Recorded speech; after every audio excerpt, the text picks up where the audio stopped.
What is up, guys? Welcome to this week's episode of HomeCraft Cocktails. Cocktails you can make from the comfort of your home. My name is Briss, and today we'll be going over the Long Island iced tea. The Long Island iced tea, or just Long Island for short, is just a mixture of vodka, rum, tequila, and gin, along with a few mixers such as triple sec, simple syrup, and Coke. The triple sec and the simple syrup give the drink a kind of like sweet tea, sweetness to it, as well as the Coke makes it resemble an iced tea. So that's, where the namesake comes from. There are no confirmed actual origin stories, but there are two major storylines that people kind of attribute the drink to. The first origin story consists of a bartender by the name of Robert Rosebud Butt, who entered a contest in 1972 where the challenge was to create a cocktail that utilized triple sec. He entered the contest while working as a bartender at the Oak Beach Inn, located in Long Island, New York, hence the name. Now, the other origin story goes all the way back to the Prohibition era from the years 1920 to 1933, where it was actually illegal to manufacture, sell, or even consume alcohol. This is also during the time where people were making, just at-home liquor, moonshine, things of that nature, because they just could not get their hands on any store-bought alcohol because obviously it was illegal. So a man by the name of Old Man Bishop, that's all he's known by, was a resident within Long Island, Tennessee, and he created a very similar drink that is kind of like a grandfather to the Long Island that we know as today. It included these four liquors as well as whiskey, and was mixed with maple syrup. This concoction was very powerful, which people really wanted at the time because you couldn't really get your hands on any cocktails. They were very rare to find and few and far in between. So whenever you did have a cocktail, they really wanted to hit very, very hard. Oh, wow! So that's why it was the combination of the five liquors. And then with the maple syrup, it was not only acted as a sweetener, but with the brown tone to the color, it actually made it look like iced tea. So, one could sip on it without raising any eyebrows or being suspicious because, like I said, it was illegal at the time to drink alcohol. Either way it goes, whichever story you believe in, all you need to know is that the drink was actually popularized in the 1970s, and ever since then has become a staple within college town bars and TGI Fridays. And now that brief history lesson out of the way, let's get down to actually making the drink. So first you're going to start off by filling a Collins glass with ice.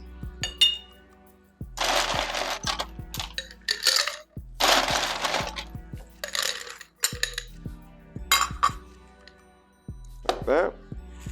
And then, honestly, for the rest of these, they're all going to be 3/4 of an ounce. So we'll start off with 3/4 of an ounce of vodka. And it's actually good that I'm doing this drink today because I am needing to get rid of this last little bit of my vodka, my tequila, and my rum. So, very nice day for that. Next, we'll do 3/4 ounce of rum.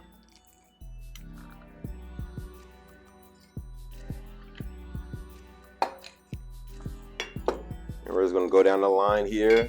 3/4 ounce of tequila.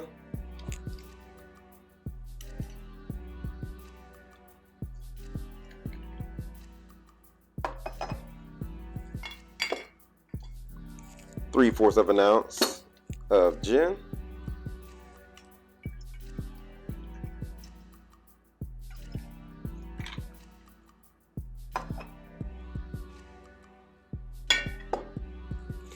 Three-fourths of an ounce of triple sec.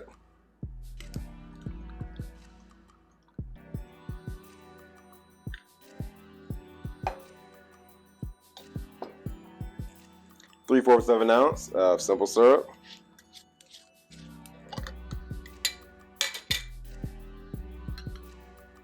And I really need to get one of those containers that have little spouts on them, so I want to pour this wide-mouthed jar. And next we have 3/4 of an ounce of lemon juice. So let me move this Coke out the way.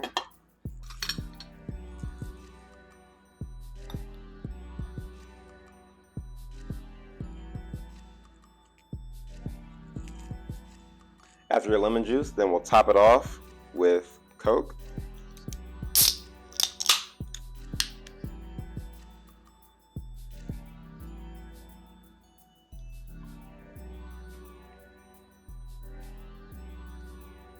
And then lastly, you want to garnish with a lemon wheel.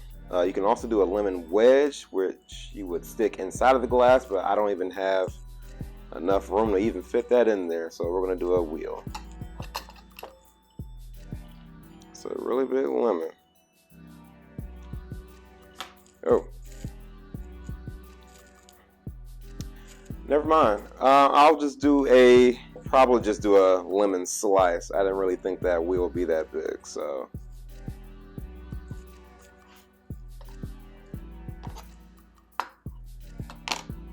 I might be able to squeeze it in here. Yeah, let's go with that. And then put a straw in it. You just want to give it a little stir. Real briefly. Not, anything vigorous at all is necessary. And there you have a Long Island.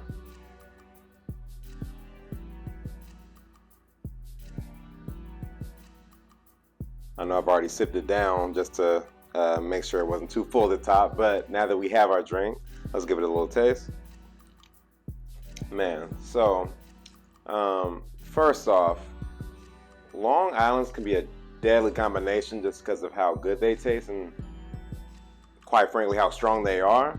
You have 4 different alcohols in here, and a liqueur as well. That's also the same, ABV. So really, think of like 5 alcohols in one, totaling almost 4 ounces altogether, with your mixers being half that amount. So it's very, very powerful, but also deceivingly so, because it doesn't taste like it. So yeah, if you're not someone that's really, prone to drinking a lot, or if you haven't built up that resistance to alcohol, I think one of these will have you good for a nice little while. I mean, this is really all you need. And please, don't get it twisted. If you go to a college bar or something, sometimes, you'll see them actually make it right, where they have like the 4 bottles and they're pouring them all at once, and it's an actual true Long Island. Other times they'll just use like a pre-mixed Long Island like drink, and it's nowhere near an actual true Long Island. So if you had a Long Island and it didn't really taste good to you, you might have just had a bad one. And I really suggest either going somewhere that will do it right, or just making yourself one at home, because like I said, it's really easy to make, and all the ingredients are very common that if you do make cocktails at home, you should have at your house. And then I also will say, if you do want to tone this down a bit, if the 3/4 ounces of everything was too much for you, you can make it a little more tame by decreasing all of your boozy ingredients. So your 4 liquors and your liqueur, your triple sec, decreasing it from 3/4 of an ounce to 1/2 of an ounce. It also leaves you more room to add more Coke, so it can be a little more palatable. It's up to you though. With that being said, guys, let me know if you've had a good Long Island, a bad Long Island. If you do make your own Long Islands at home like I do, please let me know. Other than that, thank you guys for watching this week's video, and I'll see you next week for the next round. Peace.